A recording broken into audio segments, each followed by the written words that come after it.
Là, sur mon compte Instagram, j'ai à peine 256 personnes. J'ai un objectif qui est d'augmenter en fait ce chiffre-là pour avoir assez de personnes pour un lancement que je prévois dans quelques mois. Je veux avoir une véritable stratégie où je vais pouvoir attirer des personnes qui sont là pour mes produits, qui sont là pour ce que j'ai à offrir. Je me suis dit, tiens, quitte à faire ma propre stratégie Instagram, ce que je vais faire, c'est que je vais tout simplement en faire une vidéo pour pouvoir partager les meilleurs tips que j'ai pu avoir à droite et à gauche et ce que j'ai pu mettre en place pour certains de mes clients. L'erreur qu'on peut faire sur n'importe quelle plateforme, que ce soit Instagram, YouTube, TikTok, c'est de se lancer mais sans savoir en fait exactement où on va. Donc le tout premier point, c'est définir son objectif.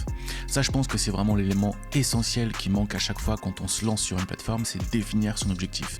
À quoi va réellement servir ce compte Instagram-là? Est-ce que le but, c'est d'avoir le plus de visibilité possible? Est-ce que le but, c'est de faire du business, donc c'est-à-dire de trouver des personnes qui sont ultra qualifiées, qui correspondent à notre client? Pour moi, le but est de vendre des formations, donc un business en ligne, et donc mon compte Instagram va avoir un objectif qui va être de ramener des personnes sur ma liste email. Donc une fois que mon objectif est fixé, je vais choisir la métrique phare. Pourquoi? Parce qu'il y a 1 milliard de métriques que vous pouvez suivre sur Instagram. Vous pouvez savoir quel est le nombre de portées, le nombre d'enregistrements, le nombre de likes, etc., de commentaires, mais il faut choisir une seule métrique qui va être déterminante pour votre objectif. Donc mon objectif, moi, c'est de ramener du trafic qualifié, donc typiquement pour vendre des produits en ligne. Ce qui veut dire que le nombre de likes ne va pas m'intéresser. Le nombre d'abonnés ne va pas m'intéresser. La portée va être intéressante, mais ça va être un truc secondaire. Ce que je veux avoir comme métrique, c'est le nombre de clics sur le lien de ma bio. Maintenant que j'ai déterminé un petit peu mon objectif et que j'ai déterminé aussi surtout la métrique que je vais regarder, je vais aller chercher un petit peu les créateurs qui fonctionnent dans ma thématique. Donc moi, c'est la création de contenu, la productivité. Donc typiquement, je vais aller taper des noms, je vais aller taper des mots-clés. Donc ce que vous pouvez faire en fait, c'est tout simplement d'aller sur Instagram, dans l'Explorer, vous allez taper le nom de votre secteur, donc par exemple productivité ou création de contenu, et vous allez avoir les meilleurs contenus en fait tout simplement sur la plateforme qui concerne ce sujet-là. Donc vous allez pouvoir enregistrer ces différentes publications, les analyser et retenir en fait ce qui fonctionne le mieux. Le but c'est pas de copier les gens, c'est pas de refaire ce qu'ils ont déjà fait, mais c'est de voir un petit peu les questions qui sont posées, de voir comment les gens y répondent, quels sont les formats qui plaisent le plus. Est-ce que ce sont les interviews, est-ce que ce sont les histoires, est-ce que c'est du storytelling, est-ce que c'est plutôt de la méthodologie, des conseils, des tips, des outils. Je vais pouvoir analyser tout ça et je vais pouvoir m'en inspirer pour savoir un peu ce qui va être le plus percutant et le plus pertinent pour mon compte. Donc j'ai fait ma veille concurrentielle et j'ai tiré une conclusion qu'il y a 4 types de posts qui fonctionnent hyper bien dans ma thématique. Donc je vais repartir de ces types de posts là et je vais faire des posts qui racontent mon histoire.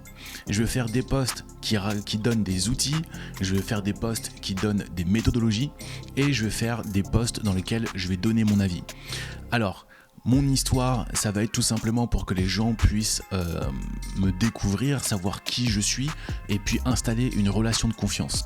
Donc je vais aussi donner des méthodes, donc ça va permettre aux personnes qui regardent d'avoir des choses qui sont vraiment utiles et de me rendre utile pour mon audience. Ça, c'est quelque chose qui est très très important. Je vais donner également mon avis, donc c'est des posts dans lesquels je vais vraiment parler de quelque chose, donc une actualité dans mon domaine, et je vais donner mon avis dessus, je vais me positionner. Ça va me permettre tout simplement de montrer encore une fois qui je suis, d'installer une relation de confiance et d'attirer des personnes qui me ressemblent aussi. Je vais faire aussi des posts dans lesquels je donne des outils parce que ça c'est le truc hyper pratico-pratique et ça fonctionne plutôt bien sur les formats Reel, les formats sur Instagram, TikTok et même sur YouTube. Donc maintenant que j'ai ça, j'ai le type de post, j'ai ma veille concurrentielle, j'ai mon objectif. Ce que je vais faire maintenant, c'est que je vais déterminer la fréquence à laquelle je vais pouvoir publier. Alors sur Instagram, on a vraiment beaucoup de possibilités. On peut faire des vidéos classiques, des vidéos uniques, des Reels, on peut faire des carousels, on peut faire des stories. Donc sur tout ça, moi je vais partir sur un de mes points forts qui va être la vidéo et le format aussi qui cartonne le plus en ce moment. Donc je vais maximiser le tout là-dessus. Ce que je vais faire, c'est que je vais faire 4 reels donc quasiment toute la semaine, 4 reels, et je vais faire aussi également un carrousel par semaine, dans lequel en fait je vais donner des conseils vraiment pratico-pratiques que les gens vont pouvoir enregistrer très facilement. Maintenant, il y a une autre question, c'est comment trouver les sujets à traiter. Parce que comme je vous l'ai dit, le but c'est pas de faire la même chose que tout le monde, c'est pas de recopier les posts des autres, le but c'est d'aller chercher ce que notre audience veut et de lui donner. Donc pour ça, on n'a pas besoin de réinventer la roue, tout ce qu'il faut faire c'est d'utiliser des outils que je vais vous donner tout de suite, qui vont vous permettre de rentrer dans la tête de vos clients et de savoir exactement ce qu'ils veulent. Pour ça, je vais vous donner 4 outils. Le premier, vous le connaissez tous, vous êtes dessus en ce moment même, c'est YouTube. Ce que vous allez faire, c'est que vous allez regarder des vidéos de personnes qui sont dans votre thématique et vous allez regarder dans les commentaires. Dans les commentaires, vous avez des gens qui posent des questions, vous avez des gens qui s'interrogent, qui donnent leur avis, qui donnent des conseils et tout ça, vous allez pouvoir le reprendre pour faire des vidéos, pour faire des reels, pour donner des conseils, des méthodes, etc. Vous allez pouvoir répondre aux questions directement. Donc à partir des différentes questions, moi je vais y répondre directement en reels.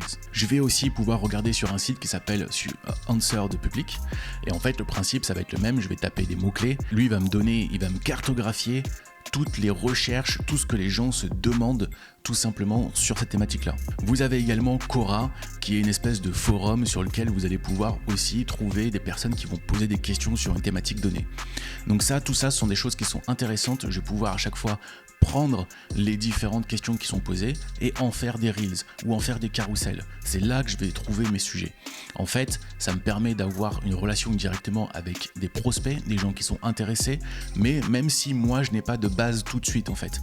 Ensuite, ce qui va se passer, c'est qu'on va me poser des questions directement ou alors je vais avoir des questions en dessous de mes propres posts et je vais pouvoir y répondre directement en faisant des reels, des carousels de la même manière. Mais j'aurai même plus besoin d'aller chercher sur les autres vidéos. Ce que on peut faire maintenant aussi, et ça merci l'intelligence artificielle, vous pouvez aller sur ChatGPT et tout simplement lui demander quel est le genre de questions que les gens se posent sur ma thématique. Et là en fait ChatGPT va vous donner des éléments aussi qui sont des éléments de réponse sur lesquels vous allez pouvoir faire des vidéos. Donc voilà, j'ai établi ma stratégie pour le mois qui arrive.